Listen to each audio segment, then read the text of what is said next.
Thank goodness I'm not an airplane pilot or, or surgeon. Hey, everyone, and welcome to Chef AJ Live. I'm your host, Chef AJ, and this is where I introduce you to amazing people like you who are doing great things in the world that I think you should know about. Well, today we're right in the center of 7 days of shows introducing you. We're dealing with these doctors. It's wonderful to meet them. We are devoting the whole week to a wonderful group called Plant-Based Telehealth. And these are doctors, they're all plant-based. You don't have to be plant-based to have an appointment, but they do telehealth literally in every state in the United States, Washington, D.C., and I think you can even live outside of the country. So today is day 4, and to introduce today's Dr. du jour, please welcome the co-founder of Plant-Based Telehealth, Dr. Lori Marvis. Thank you, Chef AJ. I will tell you, every time I get to speak with you, my cheeks hurt because I'm laughing so hard. So it's always a blessing in my day. So thank you. I remember like when Oprah had a show, they had an after show. I almost wish we could have a before show because some of the things that we talk about before are so funny that I wish the guests could see. There are days I feel like I'm going to topple out of my chair, so it's all good. Yeah. Oh, well, today is such a delight for me because Dr. Christina Miller is one of my dearest friends. I've known her for, it's going on 10 years. We share the same middle name, so what more special can that be? And, she's licensed, I believe, in 20 plus states. She's across the country. She's phenomenal. She has her own lupus journey, which I'm sure she'll share with you. And honestly, folks, she's my doctor, so this is the doctor's doctor. She's brilliant. What more can I say? She's amazing. So I hope you guys have a wonderful conversation.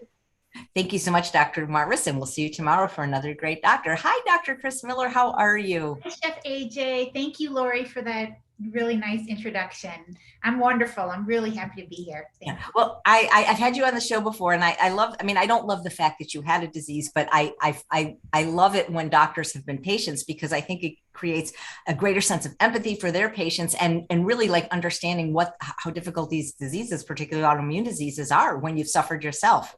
Oh, for sure. And when people talk about things, like I understand it and I get it and I connect with them. With a chronic illness, I understand the stressors that come with it and all the other baggage when you get diagnosed with a chronic illness. So it's always a joy for me to get to work with other people who are experiencing something similar.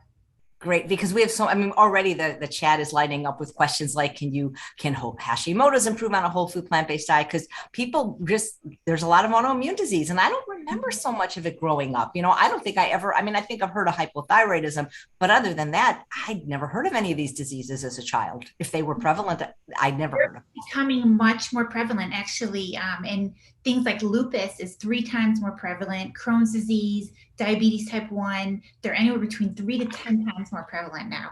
And this has been over the past about 60 years. So it's been increasing, but we think it's due to the environment, right? The stressors in our life, the foods that we're eating, the chemicals that are added to things, the lack of processed or of whole foods. And so it's an environmental things because our genes haven't changed within the past 60 years. So it's likely that. Yeah, absolutely. So would you say are in remission now, or are you managing? I'm doing really well. And it took me a long time on my journey. And that's kind of what we're going to talk about today. But some of the things that I learned along the way that I share with my patients now. But I'm doing great right now. Yeah. That's fantastic. Great. Yeah, because I love things that have catchy titles. 7 reasons that you might not improve on a whole food plant-based diet if you have autoimmune disease. So what are they? Well, so here's the thing. When you hear all these remission stories now and these people reversing their disease, right? In this day and age, we see you and you're sharing all these great speakers. We see other people that have reversed their disease. So when I went plant-based, which was 10 years ago now, I didn't know of anyone, but I heard of a couple success stories and I switched to a whole food plant-based diet. I followed these protocols that these doctors were putting me on. And I was so excited to reverse my disease. I couldn't believe it. This was it. I was going to reverse it. And I didn't get better. And I struggled for a while and I actually got worse for a little bit. And I kept at it. I never gave up a whole food plant-based diet, but I wasn't getting better enough yet. And so finally I have, over the years, I have tweaked things, I've changed things, I kept at it. And like I said, now I'm in a great place where I'm feeling wonderful. But I have 7 tricks that I learned that held me back and that I see holding some other people back. So even if we're on a plant-based diet, which we know has the most antioxidants, it's got the most enzymes for us, it's not pro-inflammatory, it's an anti-inflammatory diet. Even if we're on that, people don't always resolve. And that's what I want to talk about today. So I have 7 things that I came up with that I'm going to go over right now. Great.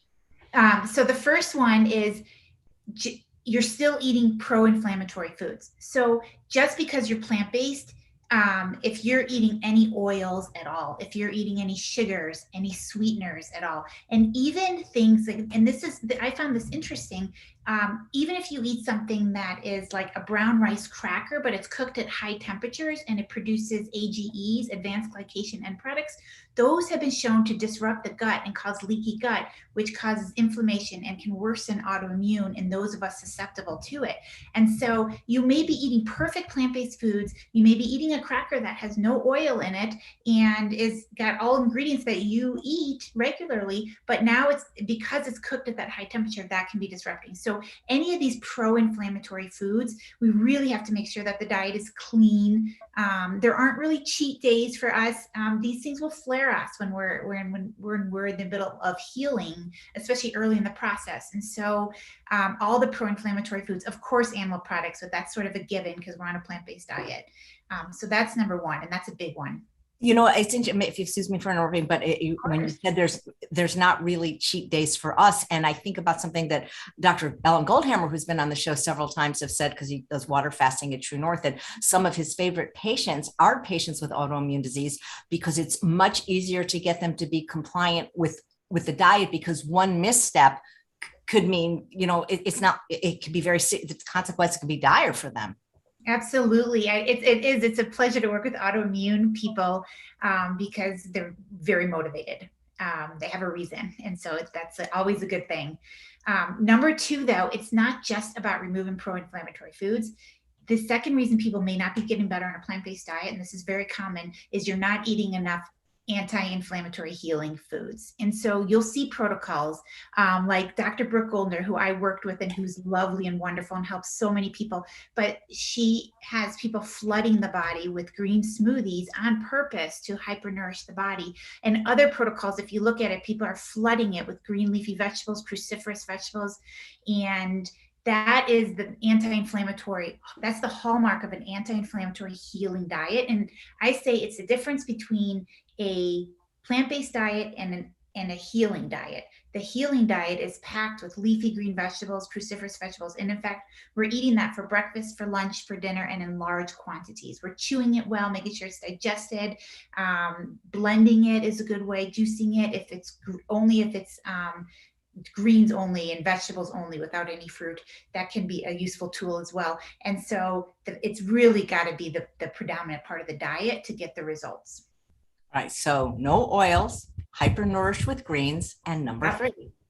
Number 3 is you may not heal if you're still eating trigger foods. I call them trigger foods. So trigger foods are foods that you may have a food sensitivity to, or you may eat it and you may notice that you're more fatigued, you may have joint pains, you may have a headache, you may not feel as well. And these are plant-based foods too. So some of the most common trigger foods are animal products, right? Dairy products, meats. And so luckily we've cut that out because we're plant-based, but those aren't the only ones. And so gluten can be a major trigger food for a lot of people with autoimmune. And in fact, I have my autoimmune people remove gluten early on while they're healing. They can bring it back in later once they've reversed their processes, but not early on. But other trigger foods can be anything from any whole grain, even gluten-free whole grain. It can be legumes for some people, right? So if you're eating oatmeal every morning for breakfast with your smoothie, and that oatmeal is a trigger food for you, you're going to continue to have pain. And so this is where I recommend early on working with someone who's knowledgeable, first of all, who can help you with this, keeping a food symptom journal and doing an elimination diet. And we can tease out, because there's some pretty common ones that I can recognize now and that we see in autoimmune people. And this can be very helpful to figure out your trigger foods. So once you've done those things, once you have removed pro-inflammatory foods, removed your trigger foods, and flooded your body with the anti-inflammatory healing foods and the micronutrients that you need, you're now well on your way to better results and getting the results that you want, reversing your autoimmune disease. Do you think that the elimination diet or keeping the accurate food journal is the best, is like the gold standard? Because I even had immunologists, I talk to them and they do all kinds of allergy testing, say that's still the best way to know, because that's the proof of the pudding is in the eating, if you will. It is. It's still the gold standard. Exactly, Chef AJ, because right now the testing that for food sensitivities are not that good. They're only like 80% sensitive. That means 20% that they're inaccurate and they're not going to give you the best answer. And people who they know we all know our own bodies, right? We know which foods we eat and how we feel, and you can tease it out. Sometimes you may not recognize it right away. People say to me, I don't notice anything with food. It doesn't seem to affect me, but I still have them write it down, how they're feeling. And when we meet and we go over it, I look at it with them and I can start to look, okay, these days you felt really good. What were you eating? Oh, these days you were not feeling your best. What were you eating? And we can tease it out. So it's exceedingly helpful. And it's the best tool. Right, because a lot of times I'll hear from people that have had these allergy testing and then they come back and they can't eat anything, and that can't really be. Right. And so I'm not a fan of a narrow diet for a long time, right? We've heard from all sorts of people. We now know very well that eating a narrow diet narrows your microbiome, and that is not what we're going for. The gold standard for reversing autoimmune disease is a diverse whole food plant-based diet, and that's what we're working towards. But early on, when we're having symptoms, while we're in the healing phase and we may have these trigger foods, we simplify it. I call it simplify it. We simplify it to just some basic healing foods and get our results, and then we start adding one at a time all these foods back in so we can eat a diverse diet again. Right, because a lot of times I'll hear from people that will go to a doctor that does no testing and then just say, well, just don't eat nightshades. And that's like their blanket thing. Well, stop eating nightshades. And nightshades, so for people who don't know, nightshades are a class of vegetables that share a common, I think it's a protein, or a chemical in it, and that our bodies can react to. And so the nightshade family is tomatoes, eggplant, peppers, and white potatoes. Those are the most common ones. There's a few others out there, but especially white potatoes, I've noticed people seem to react to. And it seems, if you look at the data, about 10% of people, especially people with rheumatoid arthritis, and tend to have a little more high tendency for this, have a little bit of a reaction to these nightshades. So we take them out for a short time, but it doesn't mean everyone. I have lupus and I have a lot of joint pains. Oh my gosh, I had so much joint pains, and they told me to take nightshades out, and I took them out for like 3 years. But I know how healthy tomatoes are. And so I finally brought them back in, and I did great with them. So it's not something I needed to remove. And so if people don't need to remove it, I do want them to bring it back in because it's filled with good nutrition, and we don't want to be on too much of an elimination diet. But yes, that's an example of something that can be a trigger food for certain people. Great, thank you.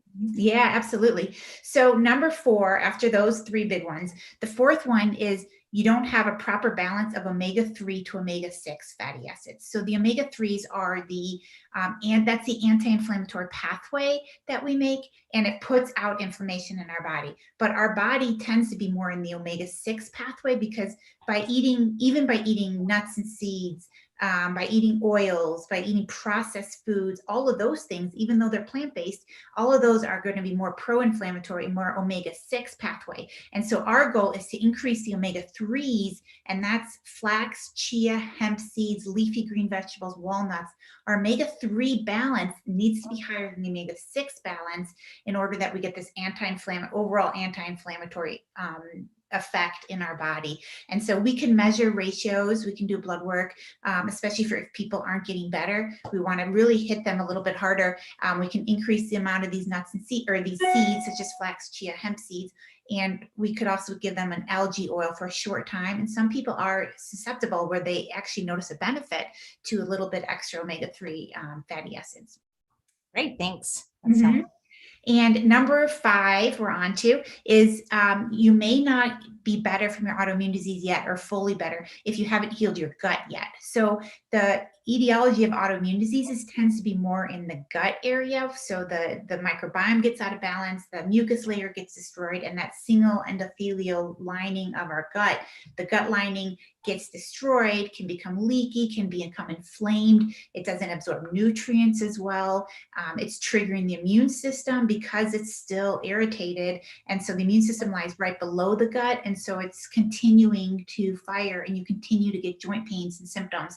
And there's more and more data supporting this, actually. And so I work on patients. I always ask about their gut health. How is your gut? How are your stools? Are they daily? Do you have gas? Do you have bloating? What's going on? I need to know this. It's so important to me. And if anyone is out of balance with IBS, with gas, with bloating, with abnormal stools, then right there, I know that their immune system, which is right underneath there and feeling that inflammation, is going to be inflamed and overreacting. And so we really want to work hard, whether it means helping with calming the gas and bloating down, whether it means helping the diarrhea, the constipation, the IBS symptoms, whatever it is going on in the gut, we definitely want to work hard to improve it. GERD can be another thing, which is reflux, heartburn. So we work hard on the gut health and get that. And there are some supplements we can use. There's certain tricks with our food that can help it heal, like whether it's chewed well, blended well, cooked. There's certain tricks with foods. There's certain foods that can that we play with, and we help people get the gut back in balance. Nice. And then, so that's number 5. We have 2 more. Number 6 is you're not going to reverse your autoimmune if you still have other triggers. And so there's other things besides food. While food is humongous, and I think it's the most important part of the healing process, it's not the only thing. And more data is coming out about the power and effect of stress affecting our microbiome. And now even there's been signs of stress affecting the gut lining and leaky gut. And in fact, they did a study where they put couples into a room, and they brought on marital conflict. So they brought on a reason that they would argue or disagree with each other. And the couples who had the biggest disagreement, the biggest conflict in that time, actually showed more leaky gut symptoms. So they measured LPS, lipopolysaccharide, it's a protein, and they measured the protein, and that protein can migrate across the gut when it's leaky and go into the body, into the cells. And they noticed it translocating, moving across in people who had the conflict, the marital conflict, the stress.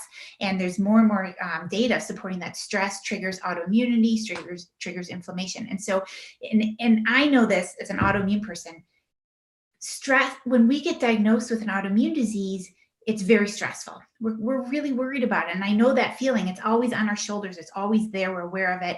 And that alone, if we're ruminating, if we're worrying about it, and people who are caregivers, that's a huge stressor.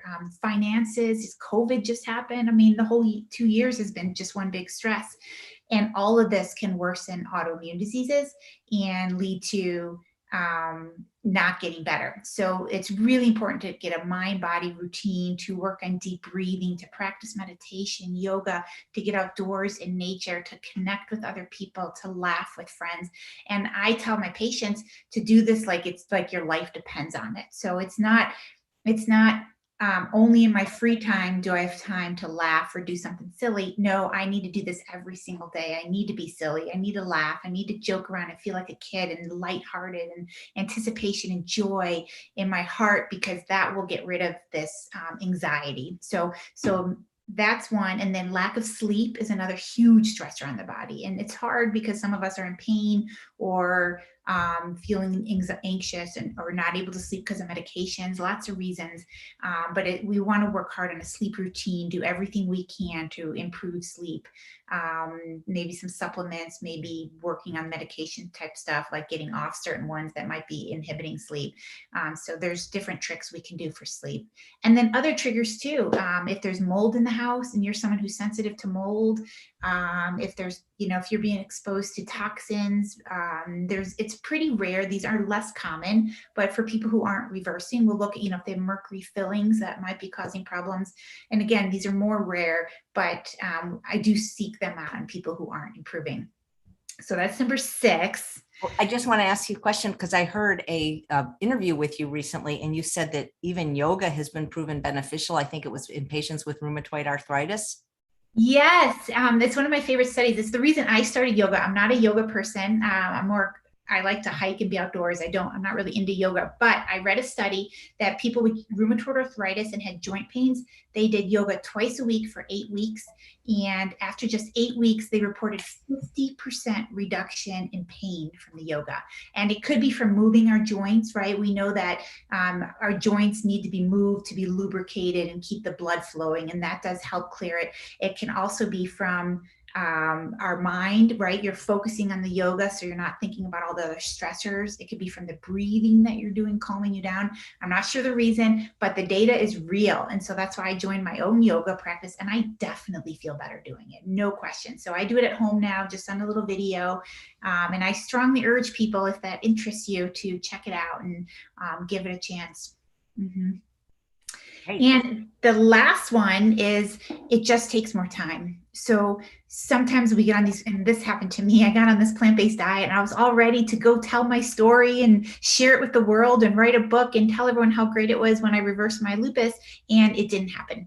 And so I got frustrated and I wondered what was wrong with me and why wasn't I healing? But remember, it takes a lifetime to build these diseases. And so this happened over time. It didn't just happen. And so it takes time to flood your body with the nutrients, to let things calm down, to figure out what works for you, and to get things back in balance. So after we've gone over everything and we look at it, I encourage people to keep at it. There's other tricks that we add in, such as more intermittent fasting, maybe water fasting, maybe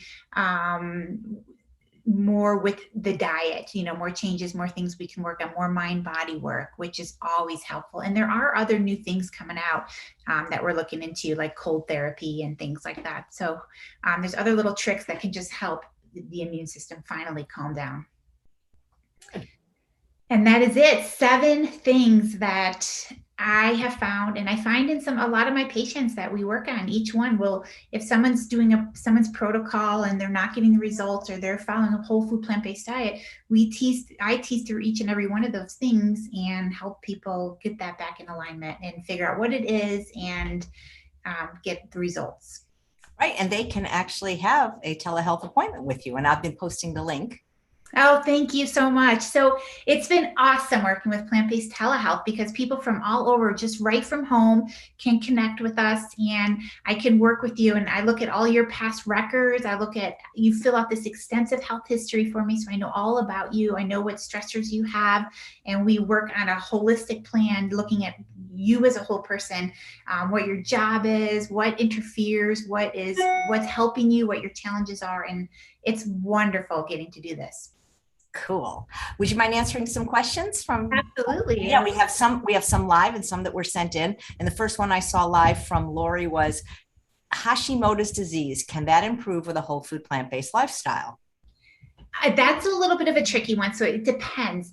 Early on, when someone is diagnosed with Hashimoto's thyroiditis, then it may be able to improve. So if you are someone who is just being diagnosed with it, yes, some people are able to actually get off their medications early on. Later on, if the thyroid, if the thyroid is actually burnt out and fibrosed from having inflammation in it for so long, then it may not be fully reversible anymore. But people are able to reduce their medications often on a whole food plant-based diet. And if you ask me, I think it's essential for Hashimoto's, because you want to flood your body with all the micronutrients, all the antioxidants, and the alkalizing diet, and that's always beneficial. It's also beneficial to prevent other autoimmune diseases from happening. And we want to check and make sure your nutrients are okay, that you're in a good place. All your nutrients that the thyroid needs, such as iodine and zinc and iron and things like that, selenium. So yes is my answer, but maybe not fully. Okay, well, thank you. Yvette, who's watching live, says, hi, Dr. Miller. I've done several conversations with her. She's very relatable. She is the best. Thank you, Yvette. Hi. So that's very cool. I know I saw it. Oh, you know what? I'll go right to the questions. There were some that were actually sent in advance. So this is from Sheba. Could a lack of colds or cold symptoms for 20 years be a sign of an overactive immune system or autoimmune disease?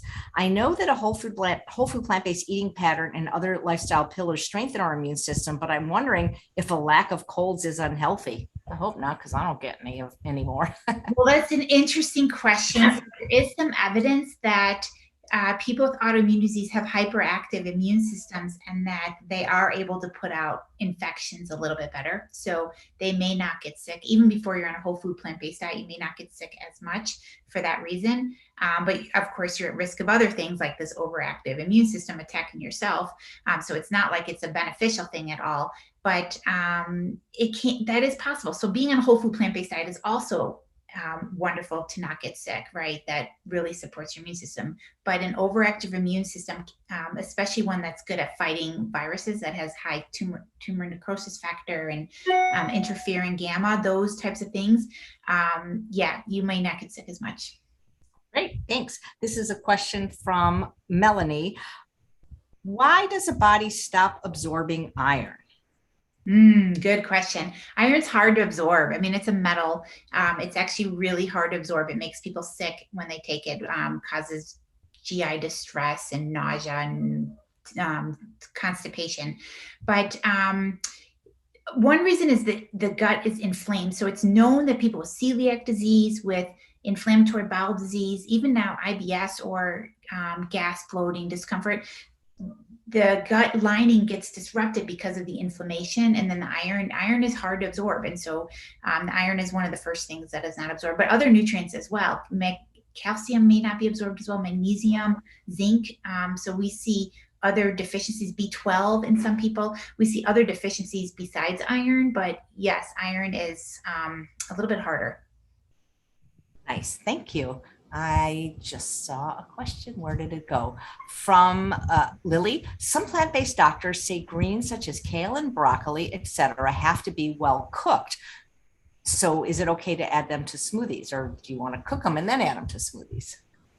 So there is a little bit of a difference. So for healing purposes, we have found that the raw product is better.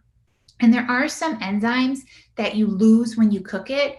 And so you want to make sure you eat some of them raw, and you want to make sure that they're blended or chopped or well chewed so that you get digestion. That's the thing. Sometimes it's hard to digest raw vegetables if you don't chew it really, really, really well, because they're so fibrous, and you have to break up the cavities that contain the enzymes to activate it, the glycosinolates.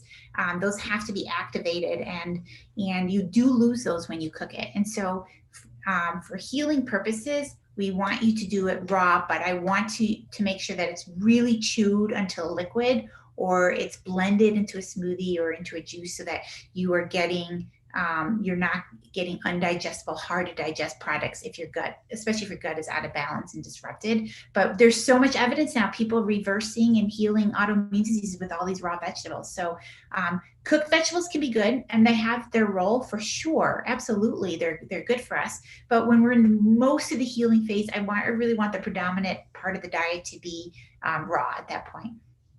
Nice, thank you. Eileen posted that she has MS and has no problem with the foods that we're mentioning. And that's why, like, when somebody gets a blanket recommendation, don't eat nightshades without any testing, because isn't it possible, like, somebody may have a reaction to one nightshade, but not all nightshades? Yes, and I appreciate that comment. Thank you.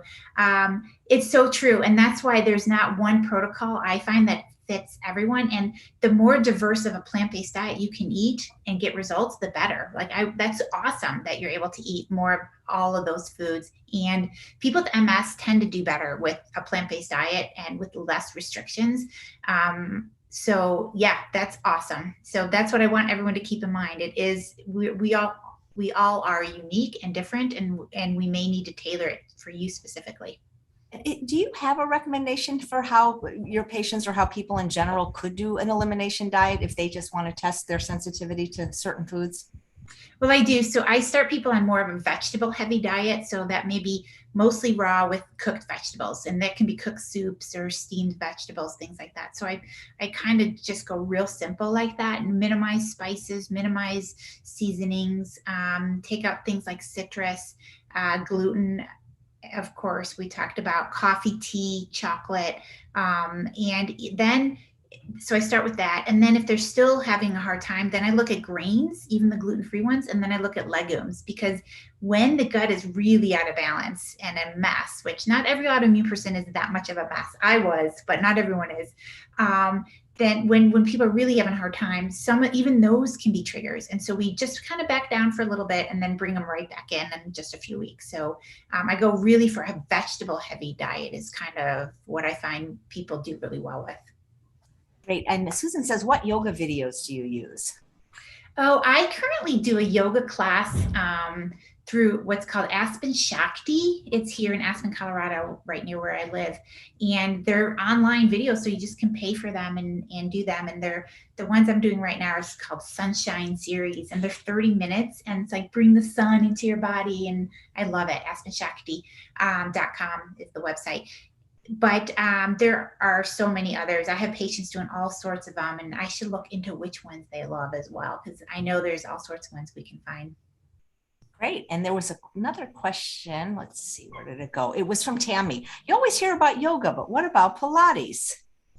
There's not as much data on Pilates, so I'm not as sure, to tell you the truth. I know people who love their Pilates. I think it's more about loving it, being in the moment, having the focus.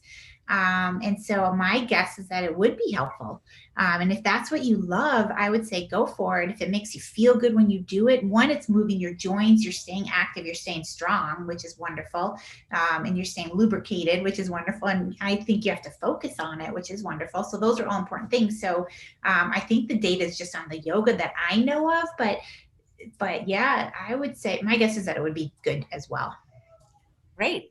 And let's see, a question from, I'm not sure who it's from, but have you heard of a supplement called Vitamin Code Grow Bone System by Garden of Life? Main ingredients, strontium citrate, for use in improving or slowing the progression of osteoporosis. I haven't heard of that one specifically, but I have heard of strontium, and I'm looking into it myself because there is some evidence that strontium can be helpful in osteoporosis. Some of the minerals like boron, strontium, maybe people in the US are deficient in, and that can help.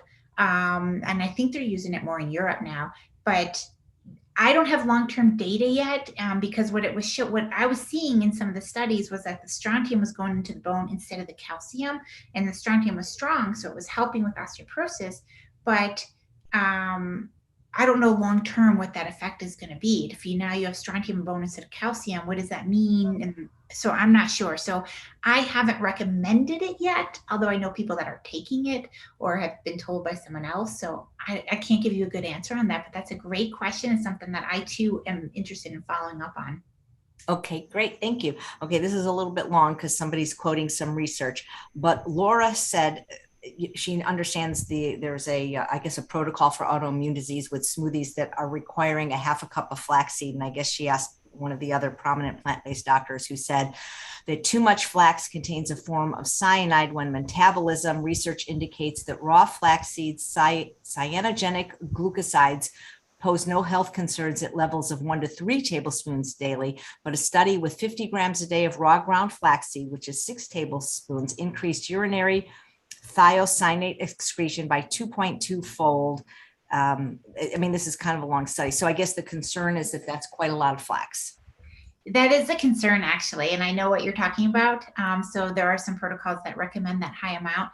People do get good results, so that's the one interesting thing to me. I see people doing well afterwards, and so it's hard for me to say don't do that when we see that. We also see the data, so it's confounding data at this point. We see people on these large amounts who are getting really good results and actually reversing their diseases, which is amazing. And then we have the data saying that it too much causes this toxicity. Don't do that. So I'm not entirely sure what to tell you. I try to mix it up, do flax seeds, do chia seeds, do hemp seeds. We still got to get that large amount in though. That's the omega-3s that are helpful. Maybe some algae oil if people don't want to do quite so much seeds or they can't tolerate it with their gut.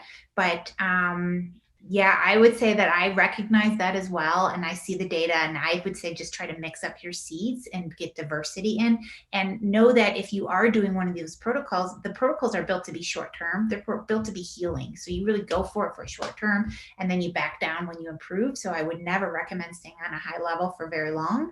But if that's what it takes to kind of jolt your body into a healing phase, then get it off, I think that would be beneficial, not to have that inflammation anymore. Don't take a half a cup of flax seeds every day for the rest of your life. Right. And if you don't have to, if you're not on a healing protocol, I do not recommend that. I recommend usually 3 to 4 tablespoons and diversifying the seeds for that purpose. And then when you get even healthier, for a healthy person, I only recommend 1 to 2 tablespoons, and again, diversifying it. Great. Thank you. Janet says, do you work with people that have hypothyroidism? I do, Janet. I have a lot of patients with hypothyroid. It's extremely common, actually. Mm-hmm. Nice. And how do you feel about fungi? Well, I think it's something, I don't think about it first off with people. So if I see someone with an autoimmune, there's so many more reasons. Like we went over these 7 causes, but I start to think about it with people who are having weird symptoms, or they're not getting better, or there's some trigger symptoms. So, if they're complaining of lots of allergies, more mood things like that, then I ask, I always try to find out where people live, what's their home environment like, and we talk about it. And I can do a blood test for it as well. And I've had people do mold checks in their house and things like that. I would say though, often if you flood your body with these healing nutrients, especially the raw ones, those are very highly detoxifying, and we're taking out sugar and sweet, all these other foods. And sometimes our bodies can just overcome things also. But when people get stuck, it is something that we might look into. Great. Elizabeth says you work with colitis. Oh my gosh, yes. A lot of people with colitis, gut issues. I see a lot of gut issues because I think they're linked with autoimmune diseases. Actually, I know they are. So yes, I absolutely do. And there are some certain things we do a little bit different with colitis than with other autoimmune. So there's certain sensitivities they may have, like people with colitis some of them tend to not tolerate nutritional yeast, whereas other people with autoimmune diseases tolerate it fine. And so there are some adjustments, plus we have to do certain types of food.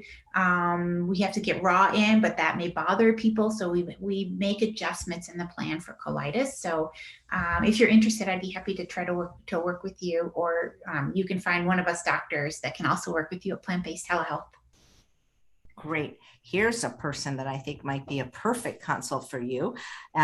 Colette said, I've had recurring outbreaks of herpes simplex virus over the past decade, or times it was more chronic. The outbreaks eased off when I went totally oil-free, which you said that was your first thing, which I have remained on. Recently, however, I started to see a recurrence, specifically on my top lip and above. I can relate it to a little stress, which you also said, no stress.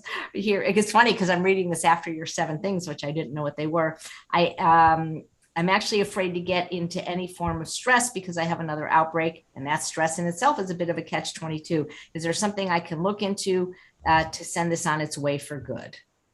That is a great question. Yes, there are certain things, but first of all, you always may be a little more susceptible. So that's number 1. And sometimes stress does sneak up on us. So that's number 2. But developing tools for stress are huge. So the more we meditate when we feel okay, that carries over to when the stressors happen. So instead of reacting and becoming like, oh my God, this is terrible, we can stay calm. We're like, okay, this is what's going on. How can I handle it? And so the more we work on these tools, you can get stronger and stronger. I would look at your diet. I would really make sure you're getting lots of micronutrients in, and that you're hypernourished, I would really flood you. You'd be someone I'd want to have lots of raw all the time to keep you at a baseline. I'd want to make sure your omega-3s are okay. Make sure that all these things are in balance, that you're sleeping, and that you have tools for what's the next time a stressor comes up, and stressors are every day. I know what you mean. They're and then we circle and it gets worse and worse. And so we want to work on those tools. And there's a lot of tricks that we can do to break stress and to nip it in the bud early on before it builds into something. So you want to work on some of those tools, and I'd be happy to share some of those with you that I've used on other patients to help really stay on top of things. And then I'd look at your level of supplements, make sure you're not nutrient deficient in anything, even on a plant-based diet. Some people don't absorb all the nutrients as well. So we just double check to make sure that you're getting enough of everything, and make sure that you're on the proper diet. Do you check people's omega-3 levels before you hypernourish them? I check them when, like with the next time they, not before, but like with the next lab draw. Yes, I do check them because I see a lot of autoimmune people where their levels are very low in omega-3, and they may be eating some flax or chia seeds, but then they're also eating nuts and seeds, and they're just in a pro-inflammatory state. And so I definitely do. And if they're low, we work hard to boost that up. Mm-hmm. Great. Thank you. Is there a lab or a test you recommend? Like, is it just called the fatty acid profile? I mean, that's we do ours at LabCorp and Quest, and it's called Omega Check at LabCorp and Check. So, but there's other places, and people can even do them at home. There's home omega-3 testing now, but so it's basically you're looking at the balance between omega-3 and omega-6 and the ratio of those. They also tell you the amount of EPA, DHA, and arachidonic acid, which is the pro-inflammatory one. So, and I do actually find it helpful because I found people on a very low fat diet, Chef AJ, like you're on, because you don't eat nuts and seeds, then those people tend to be doing better for omega-3. Yeah, it's people are like, they think I'm lying. And then I've had several doctors on the show look at this because I have it every year. And my ratio's just gotten better and better in the last 10 years since I stopped eating nuts and seeds, but I do eat a lot of greens. So especially I like to look for purslane because it's delicious and it's very hot. Yeah, that's a good one, actually, personally. But it's so true. People, when they cut nuts and seeds out, their omega-3 ratios are better. And so a lot of us on a plant-based diet go on a plant-based diet and are eating nuts and seeds, maybe a little peanut butter, maybe a few almonds. And those people tend to have lower ratios. And so we have to, I don't say never to have any nuts, but we got to get the omega-3s higher. And that may mean no nuts for a little while until we get that up. And then you can kind of bring them back in, but we got to keep it in balance. So kind of watch that. Great. Thank you. Let's see. Claudia says, have you worked with people with autoimmune chronic urticaria? Urticaria. Yeah. So that is the red rash, like the hives and itching. And I have only had one patient with that before. And she did amazing, actually. So she changed her diet, and we worked on stress and lifestyle factors and making sure she had the right nutrients in her body. So she actually did do amazing. But I haven't seen a lot, but I would be happy to work with you if you're interested. Great. And I'll keep posting the link in the chat and in the show notes. And then there was another disease question if you work with, Pranaya says, can vitiligo be cured with a plant-based diet if it's in the starting stage? That's a good question. In general, vitiligo is not really cured, but we have people in case reports actually that you can find out there. People go on a plant-based diet and it improves. So if you're in the early phase, I would say you have a darn good chance of it improving and maybe even reversing. Although in general, it doesn't fully reverse. This is what I've learned. I never say never. Like, our body are remarkable at healing. And when we take away the bad stuff and flood it with the good stuff, from thoughts to environment, to good clean water, to not overeating, to the foods, all of this, flood our bodies with the good stuff. I don't know what you might get some healing. So I would say really go for that, and if you do reverse that, please write yourself up as a case study, or let one of us do that, because that would be awesome. And it's possible. I would say maybe it's possible. That's great. The person that was saying that the stress made the breakout word, and then worrying about this, like that happens. Like I don't know if I still have it. It's managed, but panic disorder. And it's like, once you get your first panic attack, then you start getting more worried you're going to get another. And it's just like, right. It spirals. It's so true. And we ruminate on these things, and we just make it worse and worse and worse. And so we really want to work on the tools, because we can break that cycle. We really can. We have the power over that. So we don't want to let it take charge of our lives. We have to break it. And I know that the chronic illness or worry about something happening again to us is real, and it's really hard to break, but we can break it. And so I urge you to work with someone to help you break that. That's why stress management is so important. Every day, even when we're not stressed, it's important. So Jane made a comment, and a few people also did that, because we're talking about the importance of raw vegetables, especially for the healing phase, and saying difficult time with raw vegetables, extreme gas and bloating. Should I start with soups and smoothies? So that is a good question. And that is something that we work on with people. So there's a couple tricks we can do. Because all the raw has all the fiber, and the raw also has its own probiotic when it's raw, because when you cook it, you lose that the bacteria that live on raw fruits and vegetables. And so we want to eat it raw to help our own microbiome. That's been shown to be the most powerful tool. But if you can't tolerate it because of the gas and bloating, maybe your microbiome is not fully developed right now. Maybe it's out of balance at this point. You haven't eaten this much raw, or something else is going on. Then yes. So we have a couple tools. We may cut down the amount and go much more slower, where you add it in slower. I really can't stress enough the importance of chewing your food well.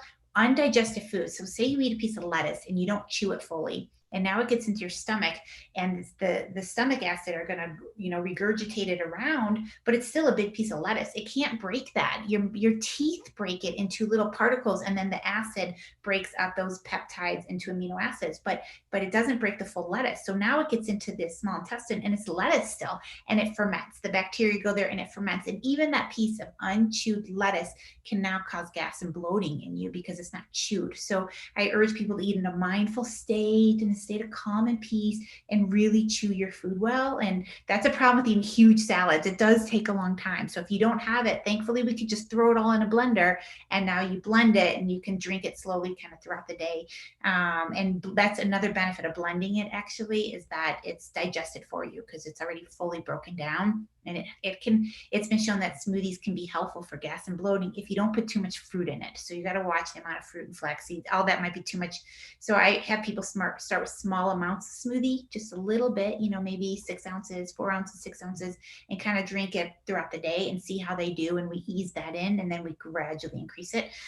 So that's one thing. Cooking is another tool you may need to do, depending. People with pretty bad IBS may need to do a little more cooking initially and soften it, kind of break it down first, and do some of the lower fiber cruciferous vegetables and leafy greens. Like kale is a little bit lower fiber than, say, cauliflower is. So you might choose some of the easier ones. You can take out things like beans, which can worsen it, or grains even. So spend more time on the vegetables and do some cooked vegetables, some raw, smaller amounts, and go slower. And then we can also add a probiotic, and that actually is helpful for the gas and bloating, especially in people with autoimmune whose guts are already out of balance. A little lactobacillus and bifidobacteria can be helpful with that as well. Okay, great. And Dee says, is there a good food sensitivity test you can recommend? I don't have one that I necessarily love, actually. And like we talked about before, the food sensitivity tests are only about 80% sensitive. So I actually don't use them a ton. But there are some out there. Genova has a test. What else? There's a couple other labs that people have done either on their own or through another doctor. I do order sometimes. I've ordered it through Quest. I've ordered it through LabCorp. I've ordered it through Genova. I don't have one I love, though. So I would say sometimes they can be helpful in people that are really stuck and we're really struggling. So we have used them, and it might show like a whole category light up, or a certain bean light up, legume that they now know don't eat chickpeas or don't eat lima beans or whatever. So it can be helpful. There's a lot of different tests. I'm not sure which is the best, though. Nice. A couple people are talking about nutritional yeast, and I'm wondering what your thoughts are in general, and for people with autoimmune disease in particular, because I know Dr. Goldhammer's not a fan, especially with people with autoimmune. And then if you are okay with it, fortified versus non-fortified, because plant-based doctors don't agree on that. Right. My rule of thumb with healing, so when you're really inflamed and your goal is to reverse an autoimmune, start simple. So the less foods we eat, it's a condiment, it's to help our food taste good. And so initially maybe don't have it. And if you have a colitis, like Crohn's or ulcerative colitis, then don't add it in, because people tend to react to it. If after you're starting to get better and you're improving, it's something that you can bring in as you bring foods back in. And if you tolerate, if it doesn't cause problems, there's nutrient benefits to it, and it adds flavor. You're eating vegetables all day long. You might as well add it to a salad and make it taste better. And so, or you can add it to, a sauce you're making or something if you're cooking something. So then I think as long as it doesn't bother you, yeah, absolutely, bring it back in. And again, I'm sort of a simple person. In general, I don't like foods fortified at all, ever. Like, I really try to always avoid fortified foods. So I am more for the not fortified if you can. And especially people with the NTHFR, which is a enzyme in them, or a gene in them. Those people may not metabolize B vitamins as well, and may not methylate it. And so the nutritional yeast, which is fortified with folic acid, that's something I don't want people to have. And that's not a lot of people, but there's a small percentage. So in general, I recommend the non-fortified to people as long as they tolerate it. And there's a lot of autoimmune people who are reversing their disease who eat nutritional yeast. So I actually know that it's probably fine for most people as long as it's not a trigger food. Right, exactly. And that's why people have to know themselves. I find when I eat too much of it, it kind of upsets my stomach, but like a sprinkle, I'm okay. Yeah, and sometimes you need that little bit of flavor. So you can make a salad dressing, and there's some delicious like Caesar salad dressings. They're probably on your website that have a little nutritional yeast in it. So I don't want to keep that away from people if that makes them enjoy their salad so much more. Exactly. That's how I feel about the balsamic vinegar. See, I don't agree with Dr. Goldhammer about everything, but I just, I like to hear what other people. It's hard. I like to tell, we have this that we talk about sometimes in our plant-based telehealth. We call it the guru syndrome. There's all these amazing doctors who have done incredible things, and they're on the internet. We all follow them. All of our patients, all of our doctors, all of us, we're following them. And someone will say dogmatically, don't do this, don't do this, don't do this, or do this, do this, do this. And there is a little individuality. So while it's true maybe that you shouldn't be having, a certain thing, but say nuts and seeds, while it's true that while you're healing, maybe less of it is better, that doesn't mean never, ever in anyone, right? So there is some times where maybe, there are benefits of nuts and seeds. We've seen that in the Adventist studies, and people who were vegan who ate a little bit of nuts and seeds and did all right.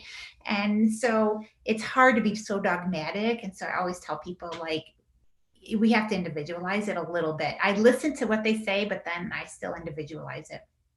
I love that. I've never heard of the guru syndrome before, but that's you made that up because people come in. Well, Dr. So-and-so said this, and Dr. So-and-so said this, and that, we're following all these nutrition videos and different people, and the people are so confused because one person says no nutritional yeast, and the next one says definitely. One person says eat raw, the next person says you have to cook it, and people come in and they're like, we don't know what to do at this point.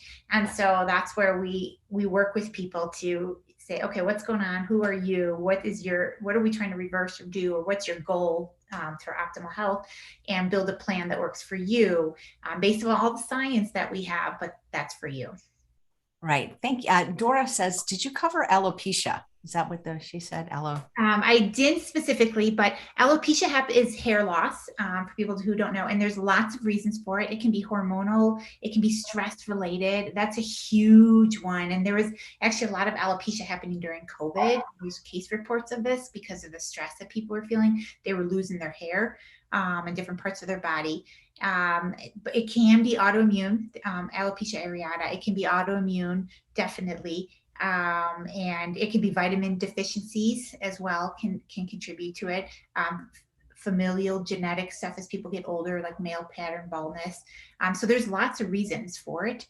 And like anything else, the healthier we get our body, the healthier we get our immune system, the healthier we get our gut and our gut microbiome, the better the results are. So people can can grow hair back. I actually had a huge patch of hair loss when I was taking methotrexate and all these different medications with my lupus, and it was horrible, and it's definitely grown back. So that is doing a lot better now. So the goal is to get you as healthy as you can, to work on your stress and your microbiome and your nutrient status, and hopefully that will improve. Great. Thank you. Jeffrey says, is cabbage juice and or soup healing for our gut? So there is that's a really good question. There is some evidence that cabbage juice actually helped with leaky gut and healing the microbiome.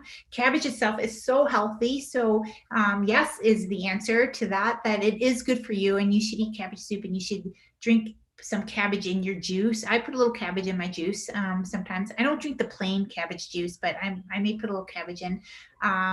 There is, just like I said, very small study that maybe it was beneficial for us. But we know it's a cruciferous vegetable, so we already know it's so good for us. So feel free to have some cabbage and see what you notice. Great. I eat raw cabbage every day, both purple and green. I just love them in my salad. And I have TMJ. So like raw is really hard for me. So I use something called a Holland bowl, and I chop my salads really fine. So it's easier. And that's also a good thing, because you're pre-chopping it before it gets in, so you have less chewing work. And that's a great idea. So the Holland bowl, I do recommend people take a look at that to help us with eating these giant salads. It makes it easier and actually more delicious because the flavors disperse. And when I've been in a real hurry, I've blended my salads. And at first I thought, God, this is gross because it's brown. But if you put it in a non-see-through thing, a blended salad, it's not so bad. Yeah, it tastes good, actually. Right. Yep, it really does. Tammy says, is it okay to buy ground flax seeds, or is it better to buy whole flax seeds and grind them? I think it's better to buy the whole, because they are the omega-3s, that's what we want, as well as the fiber and the other good stuff. But the omega-3s are very heat labile. So if it's heated up or exposed to the sunlight, those can actually go rancid. And so I definitely recommend buying your own and blend and grinding them. I put them in the freezer for a couple weeks at a time in a seal-tight container, and then I can just take a tablespoon or two or whatever I'm having every day straight out of the freezer. Or you can blend it in your Vitamix when you make your smoothie, that'll blend it too. So that's what I recommend. Nice. Let's see. What else do we have? Here's a question. Oh, Lori says, are you personally raw or high raw? And what is a typical day of eating like for you? And just so you know, everybody gets that question. You know, I mean, every single guest that's ever been on the show. Well, it's a good question. It's interesting to know. I would call myself high raw. And what that means to me is I definitely eat raw with every meal that I have. So I have salads, I have veggies, I have lots of smoothies and green juices. I'll have that with breakfast, lunch, and dinner. But I do cooked now. I'm in a much more healed state, so I do great with it. And I do soups, and I do whole grains, and I do oatmeal. But I would say I aim for at least 60 to 75% raw a day. So more than half. I'm more than half raw always. And I will take a day or two where I'm almost all raw, where I'll do basically raw for the day. I'll do salads, I'll do smoothies. And I do that kind of on purpose to keep myself at an anti-inflammatory state. I might do a day of just juices or even water fasting a little bit each week, just to keep myself in an anti-inflammatory state. But but I do cooked foods now, and I love it. Great. Well, if you love raw or high raw, in a couple of weeks, we have I think 13 days worth of shows with some of the best raw chefs who do low fat raw, doing recipe demonstrations. So I'll have to make sure that I'm a part of that. Thank you. I'll let you know. So let's see. Here is what about hyperthyroidism of Graves' diseases? What about it?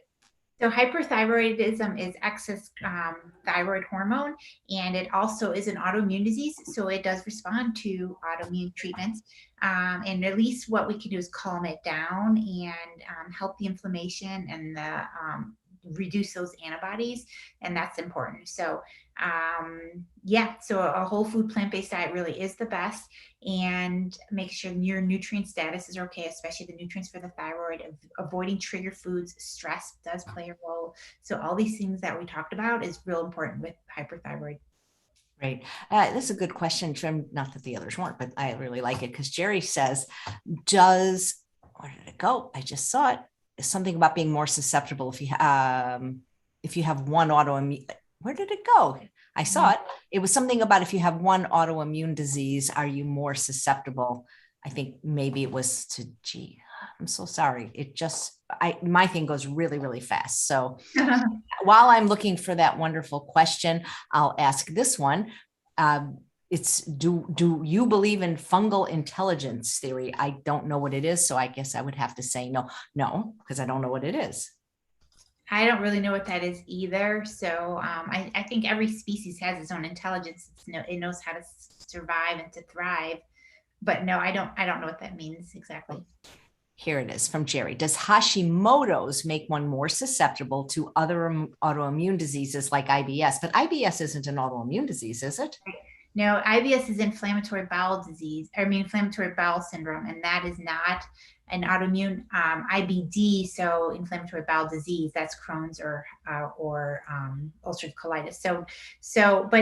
But if you have Hashimoto's, the question is if you have high antibodies. If you're making a lot of antibodies at this point to your thyroid, then you're making antibodies. So you're obviously under inflammation and your body is making antibodies against itself. At that point, if you're making antibodies against one organ, yes, you are 3 times more likely to start making antibodies to another part of your body. And so you can start getting more diagnoses of autoimmune diseases. If you're not, so people have Hashimoto's where they no longer have antibodies. So if you eat a whole food plant-based diet and you take care of your stress, which stress plays a huge role with thyroid disease, by the way. But if you and your nutrients are okay and everything is in alignment and you no longer have thyroid antibodies, those can actually reverse. We have patients reversing their thyroid antibodies, which is so amazing. And at that point, you're not at higher risk. So you'll be fine. And that's why I urge people with any antibodies at all, whether hypothyroid, hyperthyroid, or any other autoimmune disease, let's get those antibodies down so that you're not at risk of getting other autoimmune diseases. Great. And Dora, who asked the alopecia question, said, do you work with people that have all forms? I'm going to put the link once again in the chat. All forms of alopecia? Yeah. I have a lot of people with hair loss. So I have one that's hormonal, at least that I know of, a lot that are stress related and a lot that are inflammation, autoimmune related. But the hormone related people are some of the male pattern baldness, because that's a testosterone thing. So so I have a lot of different people with hair loss. It's pretty common actually that people experience this. Right. Dee Marie says, I've tried many different plant-based diets for years, but nothing seems to help my severe heartburn except medication. Do you have any advice? I would want to look at your diet specifically. There's certain trigger foods, even within the plant-based realm, that I would want to make sure you're not in. Are you fasting a little bit, not eating late at night? You probably are doing all these things. You probably know all this.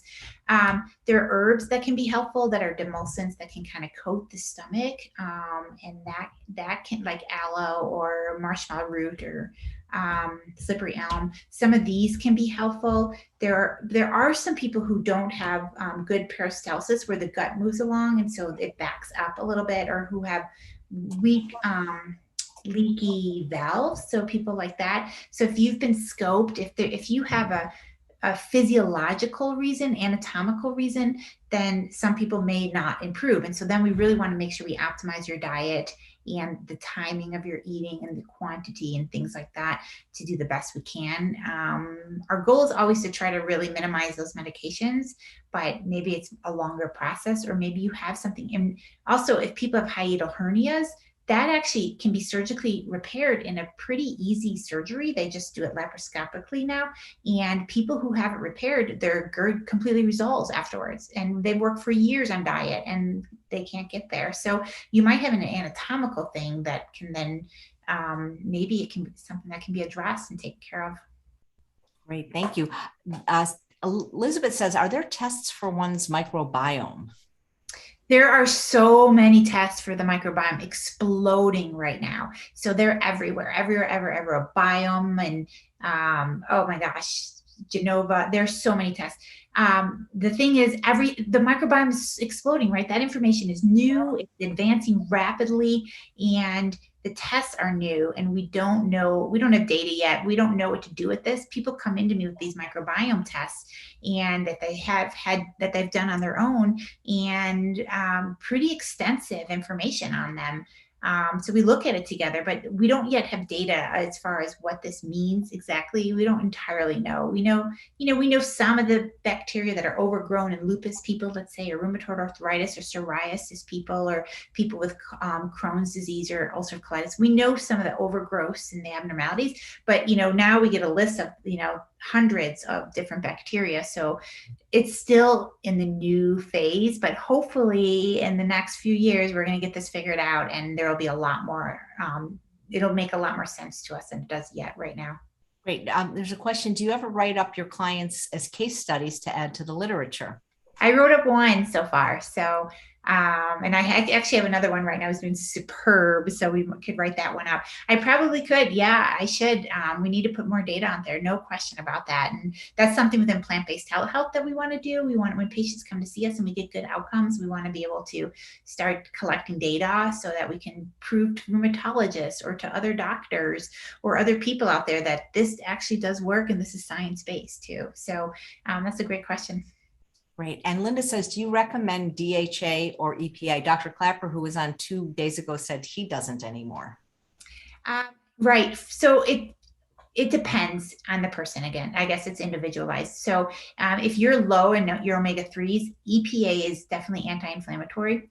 And if you're low in your omega-3s and you're worrying about aging well, DHA is definitely shown to help people age. Now, if you have a good level, Dr. Clapper checked his level, and if it was adequate, then no, I don't recommend any extra supplements. So many people can get it through, or Chef AJ said hers was good. Many people can get it through the leafy green vegetables, maybe a little bit of flax, a tablespoon of flax or chia seeds, maybe.